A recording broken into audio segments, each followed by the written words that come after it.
Je crois que nous avons affaire à des professionnels.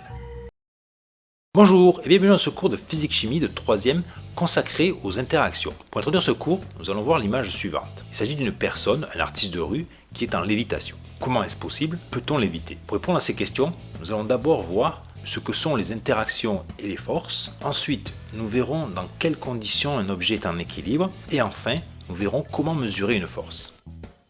Qu'est-ce qu'une interaction? Pour répondre à cette question, nous allons observer l'image suivante où l'on voit un joueur de tennis qui tend sa raquette et la balle qui arrive de la gauche vient percuter le tamis de la raquette. Qu'est-ce que l'on peut dire? Tout d'abord, la balle va exercer une action sur la raquette. On voit bien que le tamis se déforme sous l'action de la balle. Et en réaction, la raquette, plus précisément le tamis, va exercer une action et la balle va repartir. Ces deux actions, on dit qu'elles sont réciproques. Et ça définit ce qu'on appelle une interaction entre la balle et le tamis de la raquette. Quelles sont les conséquences d'une action mécanique sur un objet? La première conséquence, ça va être une modification de la vitesse de l'objet. Je vais vous montrer une animation qui illustre la chute verticale d'une balle sous l'effet de l'attraction que la Terre exerce sur tous les objets à la surface de la Terre. Donc on voit que la vitesse de la balle augmente au fur et à mesure de la chute. Donc cette augmentation de la vitesse est générée par l'action de la Terre sur la balle. Deuxième conséquence, c'est la déformation. Une fois que la balle va toucher le sol, en fait le sol va exercer une action mécanique sur la balle, entraînant sa déformation. Donc voilà les deux conséquences d'une action mécanique sur un objet. Comment représente-t-on une action en physique? Alors tout d'abord, je vais vous préciser ce qu'on appelle le système. Le système va être l'objet que l'on va étudier. Prenons l'exemple d'une balle de tennis qui est en train d'être frappée par une raquette. Donc le tamis est en train de toucher ici la balle, et donc va permettre de propulser la balle vers la gauche. Nous en physique, on va modéliser cette action, tamis de la raquette sur la balle, par le vecteur force qui va posséder 4 caractéristiques. Donc je vous fais apparaître ce vecteur force ici en rouge, on le notera ainsi, le vecteur force avec un F, une flèche au-dessus, ça veut dire que c'est un vecteur, et après on va écrire ici, ça c'est ce qui agit sur le système, donc c'est la raquette qui agit sur la balle. Le vecteur force a 4 caractéristiques. La première, c'est son point d'application. Et donc je le fais apparaître ici, en fait c'est là où démarre la flèche. Donc c'est le point de contact entre le tamis de la raquette et la balle. Ensuite il y a la direction. Donc ici la direction est horizontale et c'est donné par ce trait rouge. Ensuite il y a le sens. Ne pas confondre sens et direction. Là le sens c'est donné par l'embout de la flèche et qui dit que la force part de la droite et va vers la gauche. La caractéristique de cette force, c'est l'intensité. Donc il va correspondre au fait que la force est plus ou moins forte, plus ou moins intense. Donc cette intensité va correspondre graphiquement à la longueur de la flèche et va s'exprimer en newton de symbole grand N. On distingue deux types d'actions.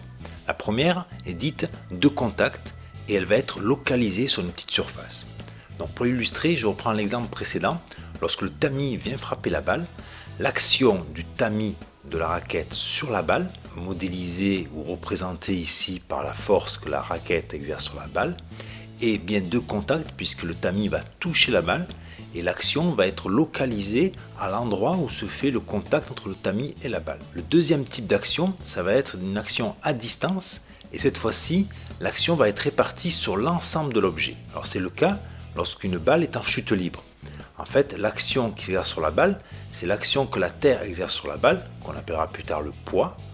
Et donc cette action se fait bien sans contact, donc à distance, et il n'y a pas de point de contact entre la Terre et la balle, donc elle est répartie sur l'ensemble de la balle. À présent, nous allons parler de diagramme objet-interaction, dont l'acronyme est DOI. Pour ça, je vais vous prendre l'exemple d'un voilier sur l'eau. Donc ici, je fais apparaître le dessin qui représente donc un voilier qui est en train de se déplacer sur l'eau horizontalement grâce à l'action du vent. Tout d'abord, précisons que le système que l'on va étudier ici, c'est le voilier.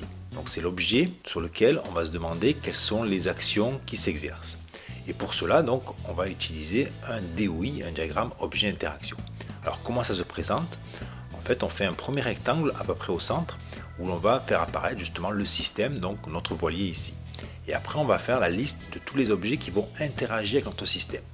Alors sur Terre, il y a un objet qui est toujours présent et qui interagit toujours avec le système, c'est la Terre. La Terre va attirer le voilier, donc c'est pour ça que moi je mets la Terre toujours en dessous.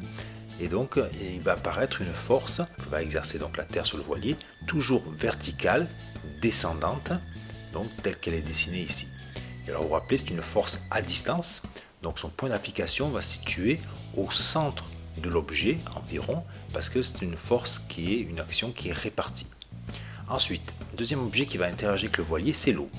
L'eau va avoir deux actions. La première action, ça va être d'empêcher le voilier de traverser l'eau. Donc en fait, ça va jouer le rôle d'un support qui va empêcher le voilier sous l'action du poids de traverser l'eau. Donc cette force-là, on va la représenter ainsi.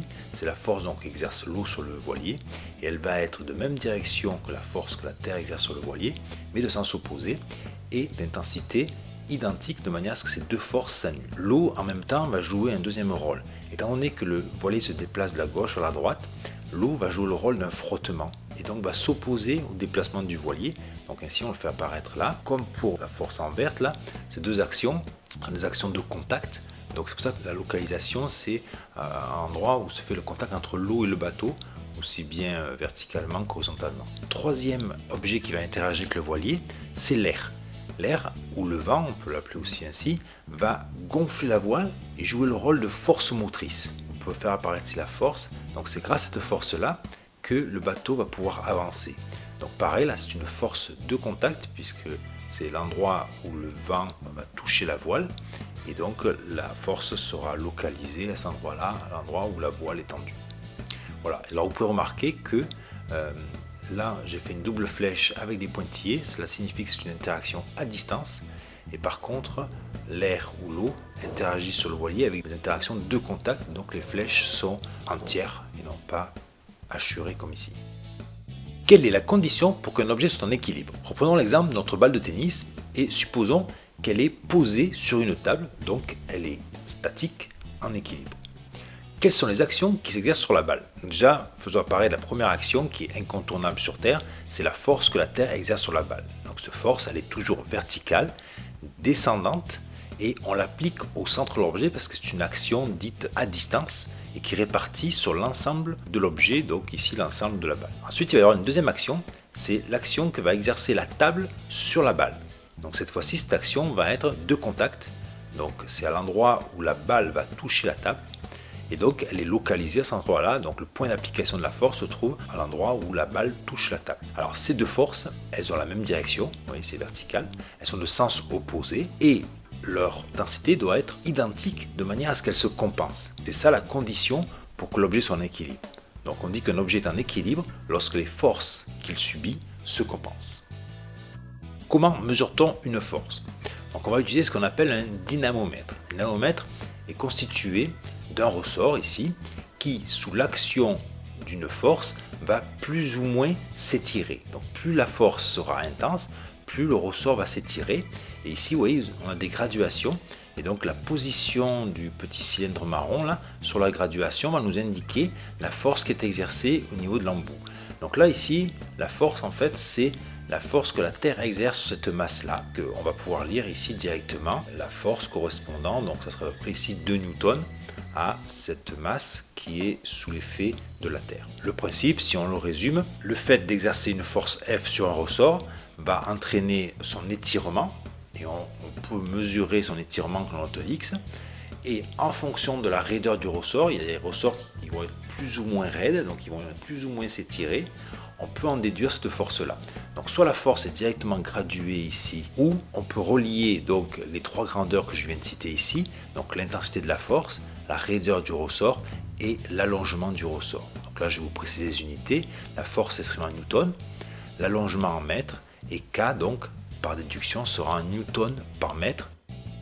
Pour conclure, je vais revenir sur la question qu'on s'était posée lors de l'introduction qui était « Peut-on léviter ?» Donc je vais vous faire apparaître de nouveau l'image que j'avais mise lors de l'introduction où on voyait une personne qui semblait léviter. Or en fait, on peut comparer cette situation à notre balle de tennis qui est en équilibre sur un support. Vous vous rappelez, la balle de tennis était attirée vers le sol du fait de l'attraction de la Terre sur la balle de tennis. De la même façon, la personne que vous voyez ici est attirée par la Terre. Donc pour qu'elle reste immobile comme ça, il faut forcément qu'il y ait une deuxième force qui annule l'action de la Terre sur la personne.